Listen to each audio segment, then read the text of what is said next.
mucho más que una canción.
Dios los bendiga, mi nombre es Daniel Martínez de la Iglesia Bautistoret de México DF, sirviendo actualmente en la Iglesia Vida Eterna de Querétaro.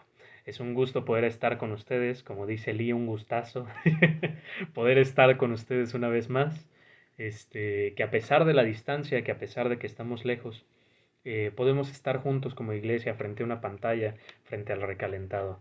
Es súper lindo poder estar con ustedes. A pesar de esto, nuestra iglesia es una iglesia rara, la verdad.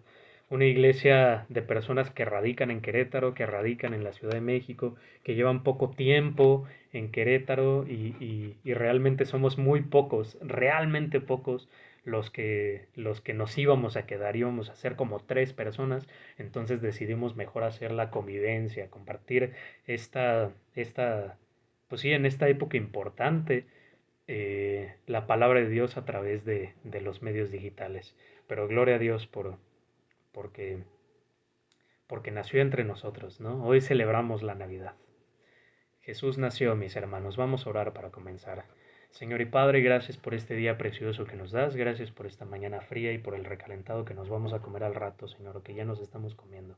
Señor, Padre, te pido que nos bendiga, Señor, que tu palabra eh, impacte en nuestros corazones, que llegue hasta lo profundo de nuestro ser, Padre, y que, y que hagas un cambio en nuestras vidas, Señor. Que sirvan estas épocas, Señor, para estar con familia, Señor, y para compartir tu palabra con otras personas, Padre. Te pedimos que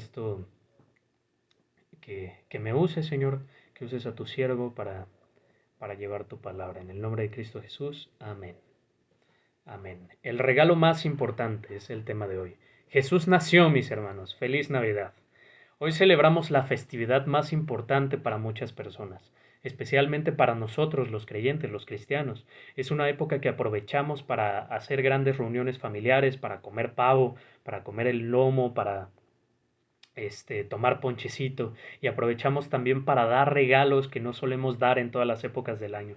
No todos los años, no todos los años, no todos los días del año damos suéteres raros con renos ahí plasmados, que son preciosos esos suéteres, no entiendo por qué les dicen suéteres feos, igual y porque tienen ahí muchos adornos o yo qué sé.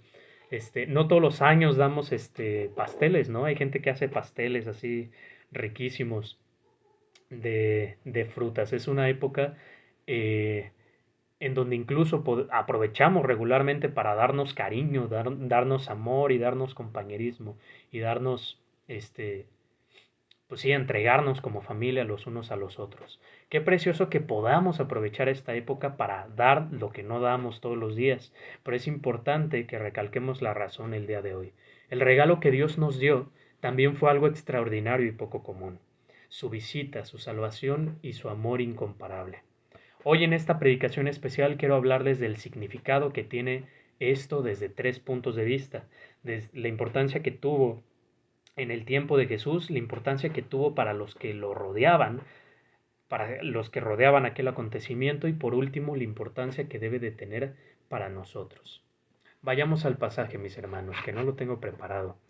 Discúlpenme, es que cambié el pasaje hace 5 minutos. Vamos a Lucas 1, 26 al 38.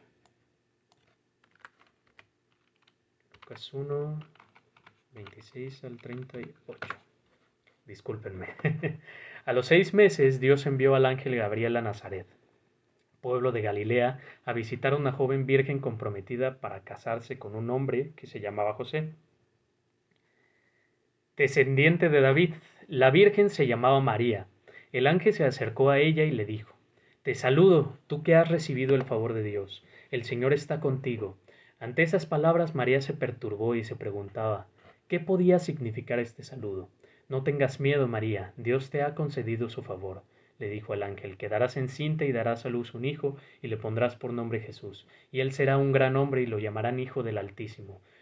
Dios el Señor le dará el trono de su padre David y reinará sobre el pueblo de Jacob para siempre. Su reinado no tendrá fin. ¿Cómo podrá suceder esto? Le preguntó María al ángel. Puesto que soy virgen, el Espíritu Santo vendrá sobre ti y el poder del Altísimo te cubrirá con su sombra. Así que al santo niño que va a nacer lo llamarán Hijo de Dios. También tu pariente Elizabeth va a tener un hijo en su vejez. De hecho, la que decían que era estéril ya está en el 6.º mes de embarazo, porque para Dios no hay nada imposible, discúlpenme. Aquí tienes a la sierva del Señor, contestó María, que él haga conmigo como me ha dicho. Con esto el ángel la dejó. Ya hablamos anteriormente, incluso en el culto anterior, del domingo anterior, y en este tiempo de Adviento, lo que Dios hizo a través de sus profetas, ¿no? Y lo que podemos leer plasmado una vez más en el pasaje de Mateo, que podemos leer también en Mateo 1, 18 al 24. He aquí una virgen concebirá y dará a luz un hijo, y llamará a su nombre Emmanuel, que traducido es Dios con nosotros. Mateo, como apóstol del Señor, tenía una intención. Dentro de su escritura intentó plasmar lo más posible la ley en su evangelio para los judíos. Iba con mano dura en contra de aquellos judíos arrogantes que, que no querían entender, o más bien que no querían aceptar a Jesús como el Mesías. Su libro comienza con una exhaustiva genealogía de Jesús que demuestra su ascendencia, pues según las profecías del Mesías, este tenía que ser descendiente del rey David y provenir de la línea de Aarón, cosa que Mateo recalcó y también Lucas en varias ocasiones en su evangelio. Igualmente, su intención era que se vieran reflejadas las profecías hechas en el pasado acerca del Mesías, como esta que acabamos de leer. La importancia de esto radica en la necedad del pueblo y también su necesidad, pues cualquiera que fuese tan solo un poco diferente, cualquiera que se presentara como el Mesías y fuera tan solo un poco diferente a como se lo imaginaban, sería pasado por cientos de filtros para poder validar que efectivamente se trataba del Mesías. Jesús no solamente fue tan odiado por eso, sino que fue tan odiado y tan repudiado por su pueblo porque no era su ministerio llenarle el ojo a los judíos para que lo aceptaran, sino que al contrario le importó poco y prosiguió con su ministerio sabiendo que le seguirían solo aquellos que tuvieran un corazón dispuesto y no una mente cerrada con el candado de la ley judía, ¿no? Con el candadito de la ley judía. Es por eso que Mateo hace mucho énfasis en cosas como que José era de la descendencia de David, como que María era de la descendencia de Aarón, como que José no tuvo relaciones con María antes, ¿no? Porque también la parte de los padres era una situación importante, que tuvieron que ir a purificarse y demás, eso lo vimos el culto pasado. Y hasta después, este, sí, pues era importante. Mateo se centraba mucho en resolver esa situación para los judíos de que Jesús era el Mesías, ¿no? Y de que todas sus acciones y que todos los sucesos que rodearon su vida estaban llenos de las profecías que habían dicho los profetas antes. El contexto judío estaba enfermo y lleno de deseos por destruir sus cadenas políticas con el Imperio Romano para poder cerrarse al mundo. Pero Dios tenía un plan completamente diferente a este. El significado real del nacimiento del Mesías para los judíos, lo que Dios vino a traer a través de Jesús para ellos, era una misión para el pueblo hebreo que eligió siglos antes en el desierto. Era llevar al mundo su amor, la misericordia y la gracia que venía para enseñar. Pero Jesús fue rechazado por un pueblo molesto que buscaba su propia independencia y su individualidad política. Recordemos que dentro de la historia del pueblo de Israel, el pueblo de Israel fue esclavo de muchísimos pueblos, no nada más en los tiempos contemporáneos a Jesús, ¿no? Sino que fue esclavo también de Babilonia, fueron esclavos del pueblo Egipto en su momento, fueron esclavos de varios pueblos. Es por esto que Jesús en su historia escogió a un remanente de los judíos avaros, una bola de inútiles en su tiempo, sin afán de ofender, por supuesto, lo eran en su contexto, para que cumpliesen esa misión por ellos. Y más adelante surgiría la indignación todavía más de los judíos, pues escogió a gentiles, a gente fuera de su pueblo para seguir esparciendo las buenas nuevas por todo el mundo. Todo esto, toda esta actitud que los judíos tenían a pues sí, ante la verdad de Dios o ante lo que Dios quería mandarle, se muestra en el siguiente pasaje. Vayamos a Mateo 2 del 1 al 23. Vayamos allá. Después de que Jesús nació en Belén de Judea en tiempos del rey Herodes, llegaron a Jerusalén unos sabios procedentes del oriente. ¿Dónde está el que, ¿Dónde está el que ha nacido rey de los judíos? Preguntaron. Vimos levantarse su estrella y hemos venido a adorarlo. Cuando lo oyó, el rey Herodes se turbó y toda Jerusalén con él. Así que convocó de entre el pueblo a todos los jefes y los sacerdotes y los maestros de la ley y les preguntó dónde había de nacer el Cristo. En Belén de Judea le respondieron, porque esto es lo que ha escrito el profeta. Pero tú, Belén, en la tierra de Judá, de ninguna manera eres la menor entre los principales de Judá, porque de ti saldrá un príncipe, que será el pastor de mi pueblo Israel. Luego Herodes llamó en secreto a los sabios y se enteró por ellos del tiempo exacto en que había aparecido la estrella. Los envió a Belén y les dijo, vayan, infórmense bien de este niño, y tan pronto como lo encuentren, avísenme para que yo también vaya y lo adore. Después de oír al rey, siguieron su camino y sucedió que la estrella que habían visto levantarse iba delante de ellos hasta que se detuvo sobre el lugar donde estaba el niño. Al ver la estrella se llenaron de alegría. Cuando llegaron a la casa vieron al niño con María, su madre, y postrándose lo adoraron. Abrieron sus cofres y le presentaron como regalos oro, incienso y mirra. Entonces, advertidos en sueños de que no volvieran Herodes, regresaron a su tierra por otro camino. En este pasaje podemos ver reflejado el corazón del pueblo en tres puntos que les voy a dar. Ya habiéndolo leído, ya habiéndolo analizado, podemos ver que número uno, el pueblo estaba distraído. Es claro que los magos de Oriente fueron a Jerusalén por exhaustivas investigaciones que hicieron acerca de la ley de los judíos y también por sus creencias astronómicas, ¿no? Pensaban que algo iba a pasar, algo bueno iba a pasar en Israel. Incluso llegaron con algo explícito, ¿no? Llegaron preguntando, ¿dónde está el rey de los judíos de que había de nacer aquí en Israel? Porque vimos su estrella, ¿no?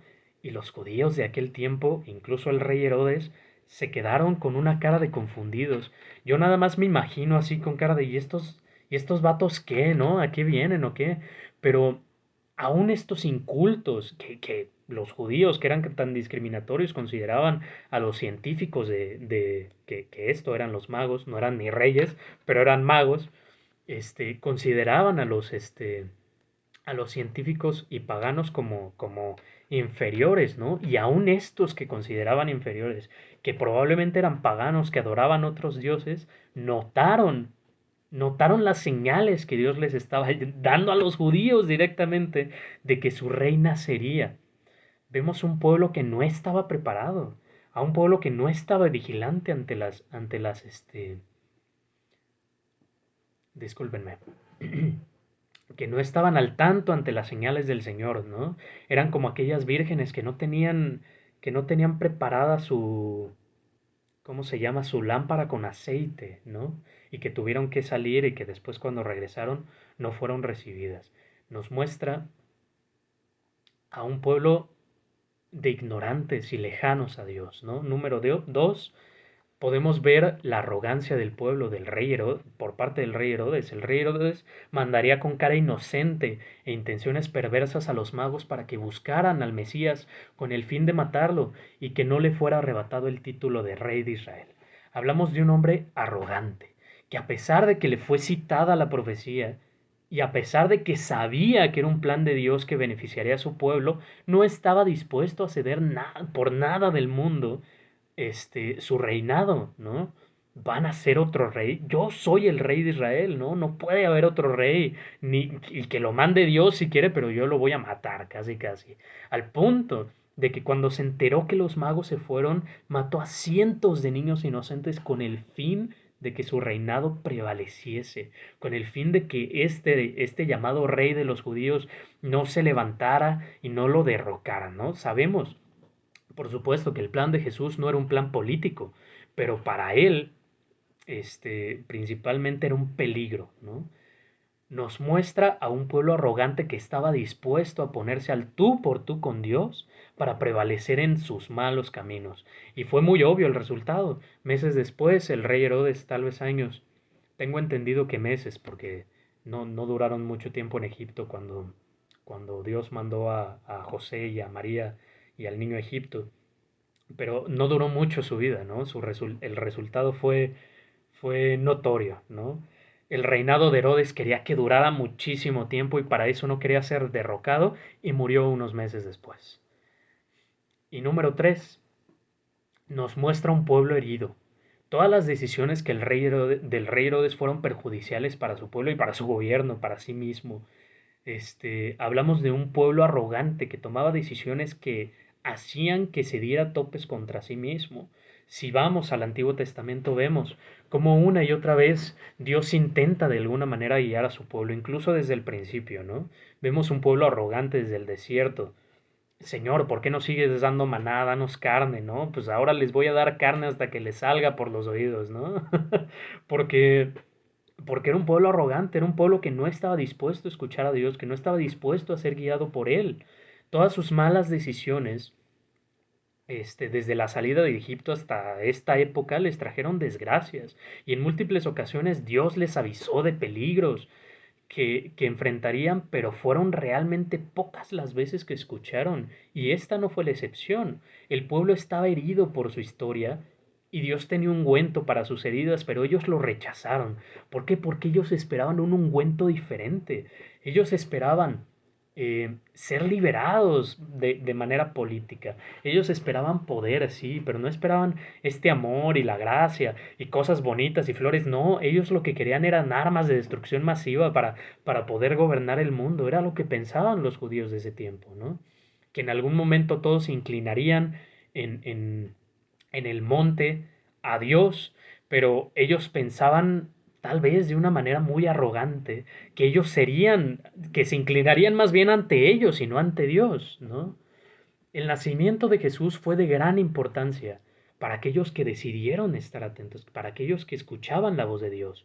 De hecho, la mayoría de los cristianos, los primeros cristianos del primer siglo fueron judíos, gente que paró el oído a la voluntad de Dios y permitió a Jesús tomar el control de sus vidas y llevarlos por caminos de gracia, de paz y de misericordia. Hagamos esto, mis hermanos. Tomemos el consejo de Dios y no seamos arrogantes como los judíos. Así fue con los que experimentaron igualmente el nacimiento de Jesús en su momento. Hablo, claro, de María y José principalmente, quienes no solamente supieron del suceso, ¿no? No fueron judíos del momento que se enteraron de que Jesús estuvo ahí, no. Fueron, fíjense, fueron fieles de Dios, que pararon el oído, ¿no? Que estaban atentos a la voz del Señor y Dios les dio una misión importante. Les dio una de las misiones, si no la misión más importante de la tierra. Vamos a Lucas 1, del 1 al 20, mis hermanos. Estuve a punto de cerrar el sermón y me iban a tener que esperar a volver a ponerlo, pero qué bueno que no me falló el dedo. A ver, vamos. Por aquellos días Augusto César decretó que se levantaría un censo en todo el imperio romano. Este censo se efectuó cuando Cirenio gobernaba en Siria. Así que iban todos a inscribirse, cada cual a su pueblo. También José, que era de la descendencia del rey David, subió de Nazaret, ciudad de Galilea, a Judea. Fue a Belén, la ciudad de David, para inscribirse junto con María, su esposa. Ella se encontraba encinta, y mientras estaban allí se cumplió el tiempo. Así que así que dio a luz a su hijo primogénito. Lo envolvió en pañales y lo acostó en un pesebre porque no había lugar para ellos en el mesón. Les dije que del 1 al 20, pero si quieren léanlo ustedes también, para que, para que lo analicen también ustedes en su casa y que no se haga tan largo la lectura. En aquel tiempo, hay que analizar el contexto de este pasaje, ¿no? En aquel tiempo era muy común viajar a una ciudad natal para poder hacer ciertos registros pedidos por el imperio, ¿no?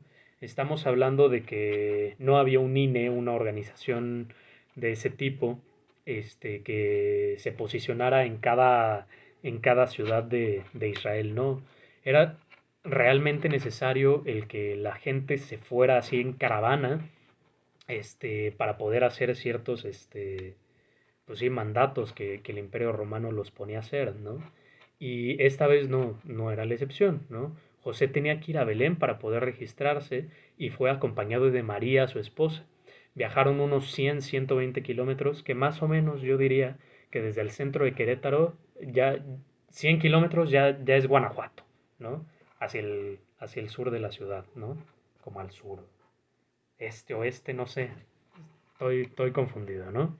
Pero digamos que tenían que caminar de aquí, del centro de Querétaro, hasta Guanajuato, ¿no? Caminando, porque no había carro, no había moto, no había camión colectivo, no había nada de eso, ¿no? Entrando en un contexto más analítico que explícito, porque son cosas que no nos dice la Biblia, debemos saber que en aquel tiempo las personas viajaban en caravanas y podemos saber por consecuencias posteriores que el grupo de María y de José era uno de los más lentos. Hablamos de un grupo que tenía a María, una chica de aproximadamente 13 años, 14, 15 años, que ya estaba embarazada y tenía 9 meses de embarazo, ¿no? Y que tenía que caminar hasta Belén, ¿no? No sabemos cómo viajó María, ¿no? No sabemos si viajó en carreta o sobre algún animal. Hay una película por ahí animada que salió, me parece, hace como 2 años, en donde vemos cómo María la va jalando un burrito en una carreta, ¿no? Pero nosotros no sabemos eso. Igual y podemos suponerlo por la época, ¿no? Pero igual y se fue caminando también, ¿no? Recordemos, que no eran de muy buenos recursos, pero tal vez sí se fue en una carreta porque José era carpintero, ¿no? Podemos suponer muchas cosas, suponer muchas cosas, pero es claro que debían de ir con cuidado y que debían de ir lento, ¿no? Por la situación de María. Y una vez en la ciudad estaba tan llena de gente, estaba tan atascada de personas, imagínense que todas las personas de Querétaro, así de las afueras de Querétaro, tuvieran que viajar hasta el centro de Querétaro y que aquí en Querétaro estuviera atascado de gente por gente que va a votar al INE, imagínense, estaba tan lleno que no tuvieron en dónde reposar, ¿no? Entonces estuvieron en un granero en donde María dio a luz a Jesús. Al saber esto podemos suponer que el viaje no fue cómodo y la situación tampoco fue oportuna del nacimiento de Jesús. En mi opinión, yo suelo decir que Jesús nació en la situación más incómoda, más inesperada y más inoportuna posible, ¿no? Fue fuera de cualquier comodidad y fuera de cualquier gloria, pero esto, mis hermanos, tenía un propósito y tenía un significado. Bien sabemos que Jesús no nació en una familia privilegiada. Más adelante en su historia podemos ver que tuvo que hacerse del oficio de José, fue carpintero, aparte de rabí. Este, tampoco era reconocido más que por su inteligencia, ¿no? Era reconocido entre algunos rabinos, desde niño podemos ver que lo reconocían algunos rabinos por su inteligencia y por las respuestas que daba, ¿no? Este, y como podemos ver, tampoco fue recibido como, como el rey del universo, como debió de haber sido, sino que fue recostado en un pedazo de madera que servía para alimentar a los animales. No tuvo en su vida futura, cuando ya era adulto, no tuvo el ser como Dios como algo a que aferrarse, sino que se despojó de sí mismo y se humilló, ¿no? Y vemos esto mismo en la historia de María y de José, de los que acompañaban este acontecimiento del plan de Dios, ¿no? Podemos ver en la acción de Dios, en la acción de los magos del Oriente, perdón, una tradición de aquellos tiempos. Era muy común que los reyes, sacerdotes y magos de otras naciones fueran a felicitar de alguna manera a los príncipes que nacían. En sus pueblos se hacían grandes fiestas para celebrar que la sangre real tendría descendencia, sin importar mucho el cómo fuese a ser de rey en el futuro, si era un rey tirano, un rey desgraciado, o como Herodes, si llegaba vivo para hacerlo, porque recuerden que para ese tiempo la tasa de mortalidad era gigantesca, más adelante en la Edad Media era peor porque todo era una porquería, pero, pero en ese tiempo era igual, ¿no? Habían ciertas circunstancias de las cuales los humanos no podían protegerse porque no habían ciudades como las que vemos ahora. Si escuchamos o si llegaban a escuchar que un puma se comía a alguien, no era una cosa rara, ahora sí, ¿no? Hubo una noticia hace poquito en Querétaro de que un tigre se metió a varias colonias, aquí por mi casa, su casa, aquí en Tejeda, de que hubo así un felino grande, ¿no? Y la gente estaba bien asustada por el camino por allá hacia Celaya, también ha pasado en varias ocasiones que algunos animales, algunos felinos grandes escapan. Y ahora lo vemos como raro y la noticia nos suena como, ay, qué peligroso, ¿no? Pero en ese tiempo era tan común que incluso yo considero que había gente que sabía defenderse de los gatos gigantes, ¿no? Este, entonces la tasa de mortalidad era increíblemente alta y también, sin importar la inmensa cantidad de impuestos que se ocupaban para tales celebraciones. Incluso en nuestra fecha, ¿no? Cuando nacen príncipes en aquellas monarquías que siguen adelante en nuestro mundo, también se hacen celebraciones y se hacen presentaciones increíblemente grandes y lujosas que de dónde vienen, pues que vienen de nuestros impuestos, ¿no? Bueno, de los impuestos de ellos, porque no vivimos en una monarquía, ¿no?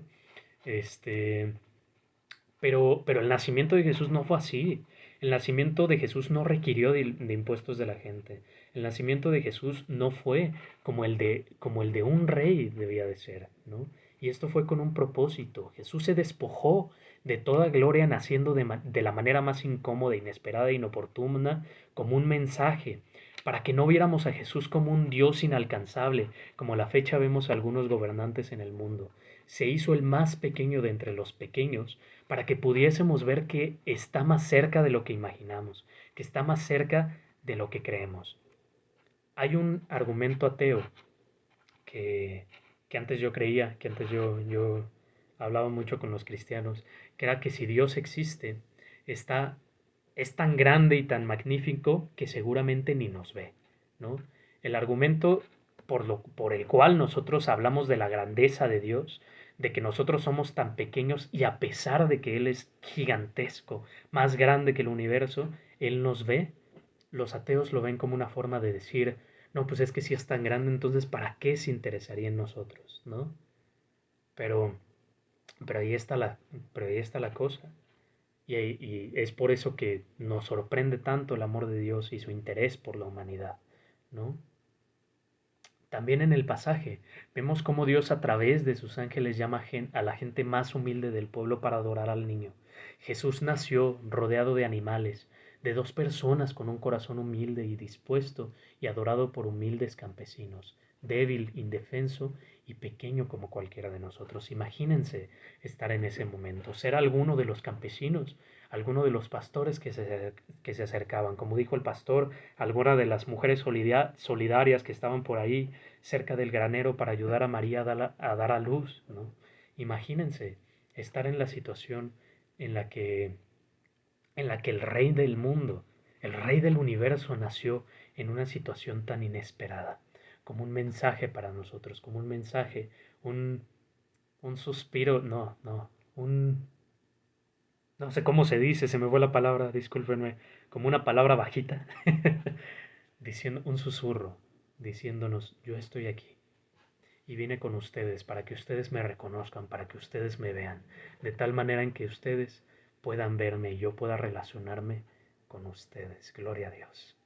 Ya vimos, mis hermanos, cómo fue importante para los judíos, ¿no? Para aquellos que escucharon la voz de Dios, fue una cosa súper importante. Algunos no lo escucharon, pero fue importante para ellos. Ya vimos, mis hermanos, cómo también fue importante para las personas que rodeaban ese acontecimiento, para María principalmente, que dice en varias ocasiones que guardaba esas situaciones en su corazón, ¿no? Em, pero también es una situación que nos importa, que es importante para nosotros, como una acción intencional. Es una acción intencional de la gracia de Dios para nosotros a la fecha. Durante mucho tiempo, desde que el ser humano cayó en pecado, éste se alejó de Dios por mucho que Dios intentara acercarse más a nosotros. Así como el pueblo de Israel, nosotros también podemos ser arrogantes, que buscamos nuestra independencia. Hoy en día hay tantas creencias en el mundo que enseñan que la boca tiene poder para cambiar la realidad, ¿no? Yo declaro y digo que voy a tener dinero, que voy a lograr mis metas, que voy a ser el hombre más rico del mundo y que declarando las cosas. De hecho, hace algún tiempo, déjenme decirles que leí en Facebook una imagen de un conocido que decía algo acerca del temblor del 2017. Si recuerdan, no sé por qué rayos el 2017 regularmente tiembla, y es como un aniversario, por así decirlo, muy feo aniversario del temblor que ocurrió en el 2017, el 17 de septiembre del 2017, en donde se cayeron muchos edificios en la Ciudad de México, ¿no? Y para, digamos, conmemorar, o más bien, pues sí, tener como cierta precaución o respeto a nosotros mismos, ¿no? A nuestra propia vida, regularmente se convoca en esa fecha un simulacro, ¿no?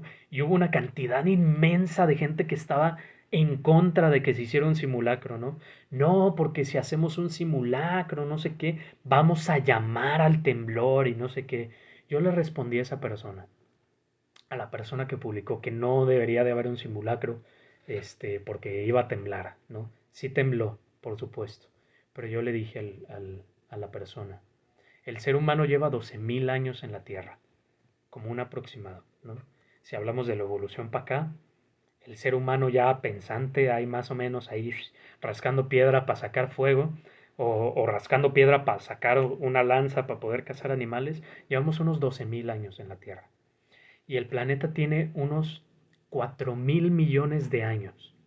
Así, desde que era una bola de tierra sin agua, lleva unos 4.000 millones de años. Y la Tierra tiembla desde entonces. De hecho, temblaba más antes, porque se estaban formando los continentes, porque se estaban formando, pues sí, porque se estaba formando la Tierra, porque le caían meteoritos, hermanos. O sea, temblaba más antes de que la humanidad existiera. Si nosotros existimos ahora, es porque estamos en un tiempo de paz en la Tierra. O sea, de verdad, como un periodo de paz universal en la situación de que no hay caos, ¿no? En la situación de que no nos está cayendo una luna encima, en la situación de que tenemos una atmósfera estable, en la situación de que tenemos ¿cómo se llama? Un campo magnético, que nos protege de los rayos solares, ¿no? También vivimos en una situación en donde no hay dinosaurios de 7 metros buscándonos para comernos, ¿no? Vivimos en una situación muy diferente en la Tierra, en donde no hay tanto caos. Y tiembla desde entonces, desde que era caótico. Y les diré que aún seguirá temblando cuando no haya nadie, ni un pájaro que piense que va a temblar, ¿no? Es tan rico y tentador dar al ser humano un poder que no posee, como en aquel momento frente al árbol en el que una pareja pensó que podía ser como Dios y dejar de depender de Él. Esa es una equivocación tremenda, el pensar que el ser humano tiene el poder para, para ser como Dios, ¿no? Para ser como Dios. Son aquellos pensamientos los que hoy en día nos traen problemas. Siempre les digo a mis alumnos, cuando tenía alumnos, siempre les decía a mis alumnos que cuando yo leía el Génesis me volvía como naturalista, una cosa así, ¿no? Porque todas esas consecuencias que ocurren en nuestro planeta y demás son culpa nuestra, ¿no? Si nosotros tenemos potestad sobre el mundo, sobre los recursos naturales y demás cosas, es porque Dios nos la dio, ¿no?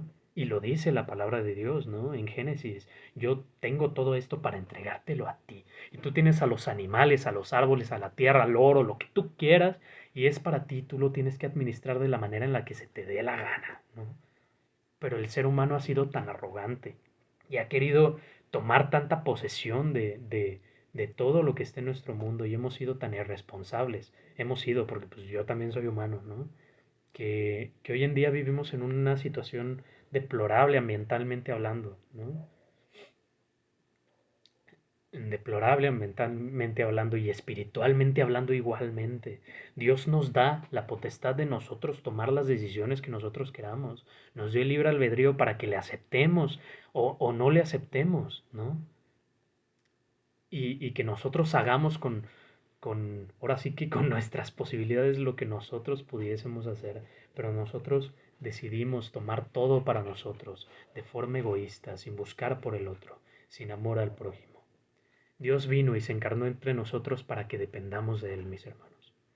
Se acercó a nosotros para que lo escuchemos y tengamos una relación personal con Él, para que sepamos cuál es su voluntad en el mundo en el que nosotros vivimos. Él vino aquí como uno de nosotros, curiosamente, para que viésemos, para que viéramos, ¿cómo se dice? Pues sí, para que viéramos la esencia de Dios y que pudiésemos imitarlo de alguna forma, ¿no?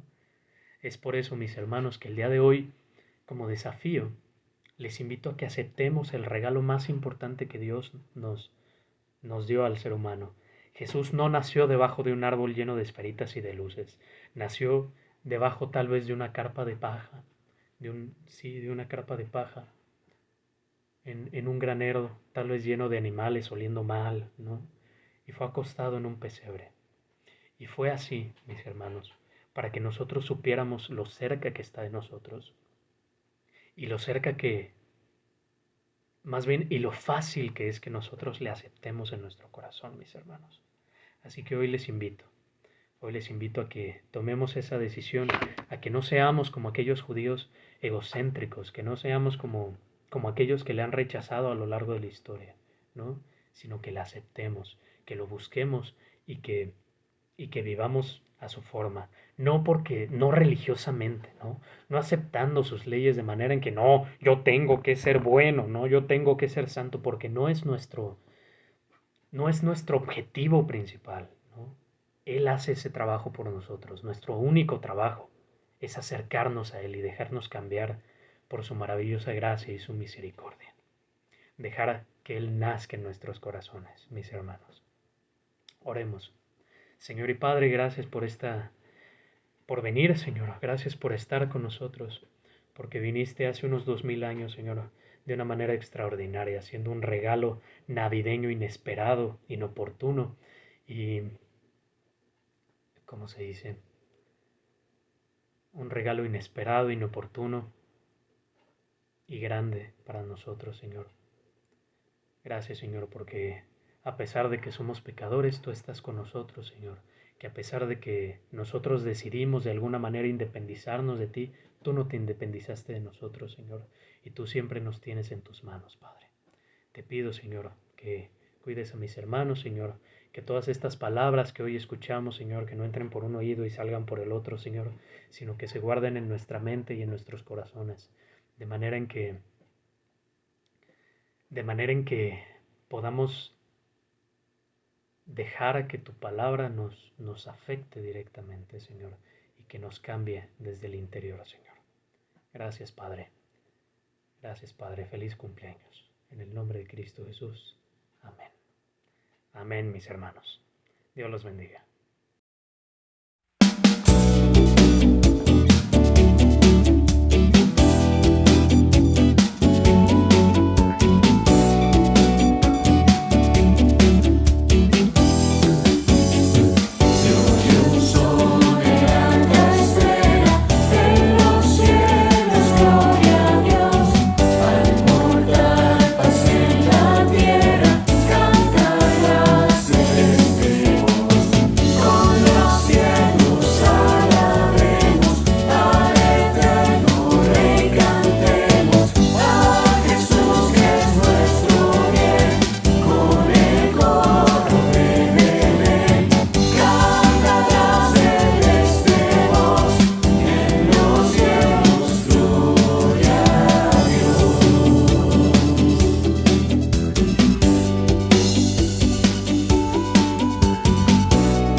Thank